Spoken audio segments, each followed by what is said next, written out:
Les 4 étapes du processus créatif thérapeutique, c'est le titre de cette vidéo dans laquelle je suis ravi de vous accueillir. Bonjour, je suis David Vigneron, formateur en hypnose clinique, EFT et thérapie brève, infirmier diplômé d'État et notamment spécialisé en neurosciences.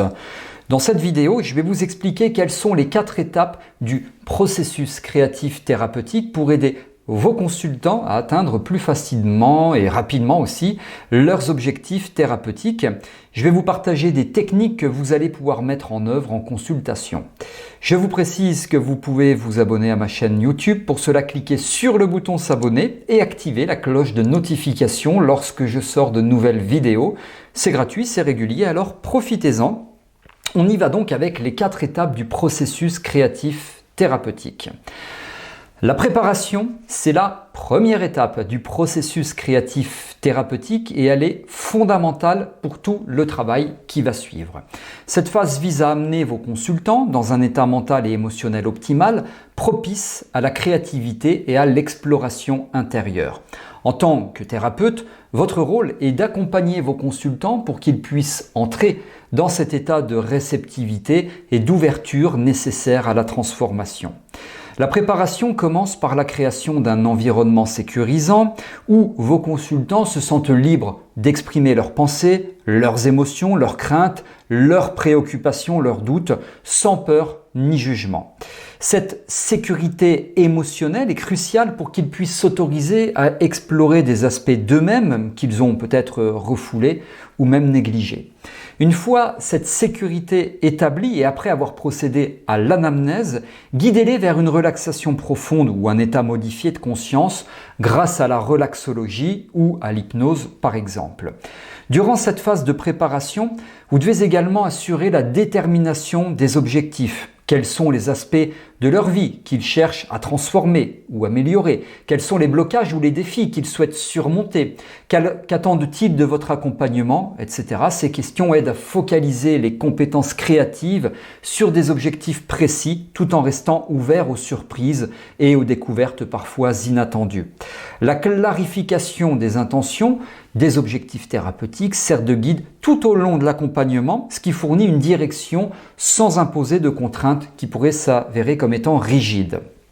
Ensuite, c'est l'étape d'incubation. C'est une étape clé du processus créatif thérapeutique où l'inconscient prend le relais pour travailler sur les idées, les sentiments, les problèmes que vos consultants ont explorés durant la phase de préparation.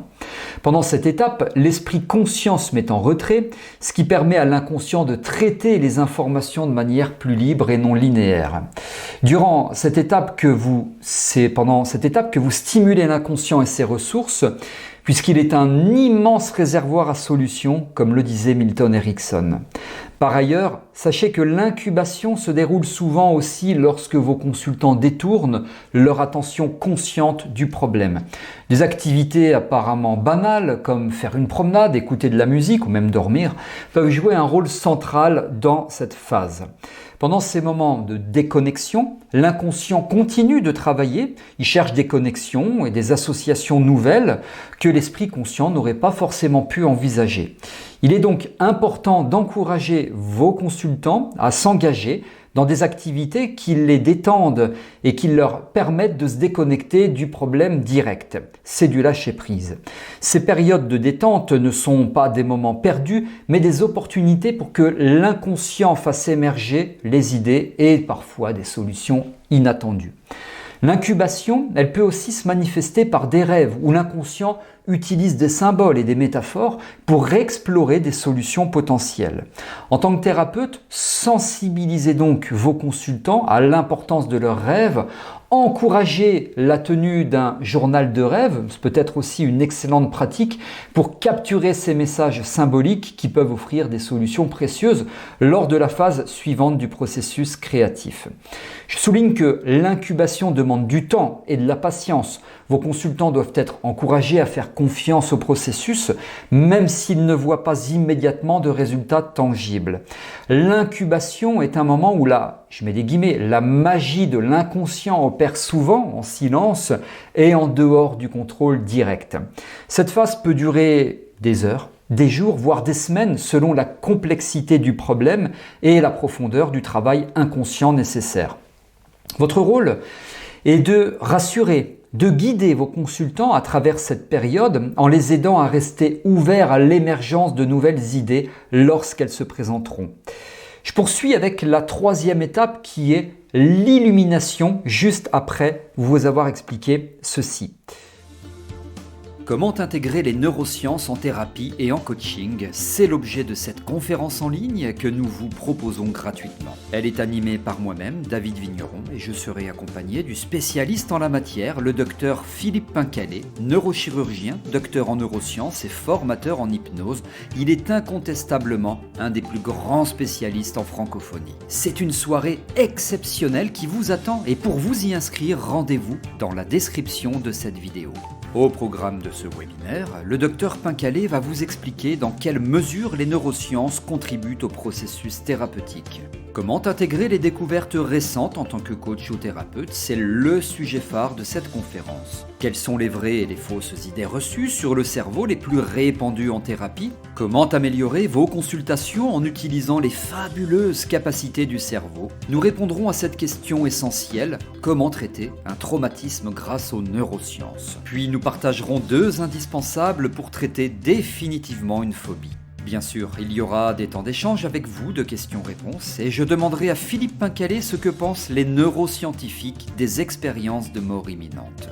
Inscrivez-vous vite, c'est gratuit, ça se passe sous cette vidéo et en bonus, nous partagerons des retours d'expérience d'accompagnement en thérapie et coaching boostés par les neurosciences. Alors à très bientôt, avec grand plaisir, on reprend maintenant dans la vidéo. Je reprends donc avec les 4 étapes du processus créatif thérapeutique et donc on continue avec la 3e étape de ce processus qui est l'illumination. Elle est souvent décrite comme le moment eureka où une nouvelle idée, solution ou compréhension émerge soudainement dans la conscience de vos consultants. Et ça, c'est quelque chose de quasiment magique. Ce moment de révélation, c'est le résultat du travail effectué pendant les phases de préparation et d'incubation. C'est l'instant où l'inconscient, après avoir exploré divers chemins et alternatives, présente une solution qui semble claire, cohérente, adaptée et souvent surprenante. L'illumination, sachez qu'elle peut se manifester de différentes manières. Une pensée soudaine, une image mentale frappante ou un sentiment de certitude intérieure, une intuition. Vos consultants peuvent ressentir un élan d'excitation ou de soulagement lorsqu'ils expriment cette percée parce qu'elle représente un passage de l'obscurité à la lumière, de la confusion à la clarté. C'est un moment où les pièces du puzzle se mettent en place, ce qui révèle une image cohérente qui auparavant échappait à leur compréhension consciente. Cependant, rappelez à vos consultants que l'illumination n'est pas une fin en soi, bien sûr, mais un point de départ pour l'action. Le passage à l'action. Bien que ce moment apporte souvent une solution ou une nouvelle perspective, il reste à transformer cette révélation en un changement concret et durable. C'est ici que votre rôle en tant que thérapeute devient crucial. Vous devez aider vos consultants à intégrer cette nouvelle compréhension dans leur vie quotidienne en les guidant pour transformer cette illumination en action concrète. Il est également essentiel de préparer vos consultants à la possibilité que l'illumination ne soit pas un événement spectaculaire. Parfois, l'éclair de génie peut se manifester sous la forme d'une idée simple mais profondément pertinente ou d'une intuition subtile mais significative. C'est pas la grandeur finalement de la révélation qui compte, mais sa pertinence et son utilité dans le contexte de la vie de vos consultants, toujours au regard des objectifs qu'ils souhaitent atteindre. Les petites illuminations cumulées peuvent conduire à des transformations majeures lorsqu'elles sont appliquées avec persévérance. C'est la persévérance entre autres qui compte. La 4e et dernière étape du processus créatif thérapeutique est celle de la vérification et de l'application. Elle est fondamentale parce qu'elle transforme les idées et les révélations en actions concrètes d'une part et d'autre part mesurables. Après l'illumination, vos consultants doivent vérifier la validité de leur nouvelle idée ou solution en la confrontant à la réalité. Cette vérification implique une évaluation critique durant laquelle vos consultants examinent la faisabilité, l'impact et la pertinence de l'idée dans leur vie quotidienne au regard de l'objectif à atteindre. La vérification peut impliquer des discussions approfondies en thérapie avec vous par exemple, où vos consultants explorent les différentes dimensions de leur nouvelle compréhension. En tant que thérapeute, votre rôle est d'aider à éclairer cette réflexion critique en posant des questions qui leur permettent d'explorer leurs idées sous différents angles, sous différentes perspectives. Par exemple, si un consultant a une révélation sur la manière de surmonter un blocage émotionnel, vous pouvez l'aider à explorer comment cette nouvelle perspective peut être appliquée dans différentes situations de sa vie, en identifiant les ressources dont il dispose et les obstacles qu'il pourrait rencontrer. Une fois que l'idée a été vérifiée et ajustée si nécessaire, l'étape de l'application commence. C'est ici que vos consultants mettent en œuvre les solutions ou les idées qu'ils ont découvertes. L'application nécessite souvent un plan d'action détaillé où vos consultants définissent les étapes spécifiques qu'ils vont suivre pour intégrer la nouvelle idée dans leur vie. Ça peut inclure des changements de comportement, l'adoption de nouvelles habitudes ou la prise de décision importante. Par exemple, si un consultant a eu une illumination concernant la manière de gérer un conflit relationnel, l'application pourrait impliquer de nouvelles stratégies de communication ou des actions concrètes pour améliorer la relation. L'application doit être suivie de manière attentive parce qu'elle nécessite souvent des ajustements en cours de route. Il est donc rare qu'une idée ou une solution fonctionne parfaitement dès la première mise en pratique. C'est rare, ça peut arriver, mais c'est rare. Les consultants peuvent rencontrer des défis ou des résistances, tant internes qu'externes, qui nécessitent des modifications du plan initial.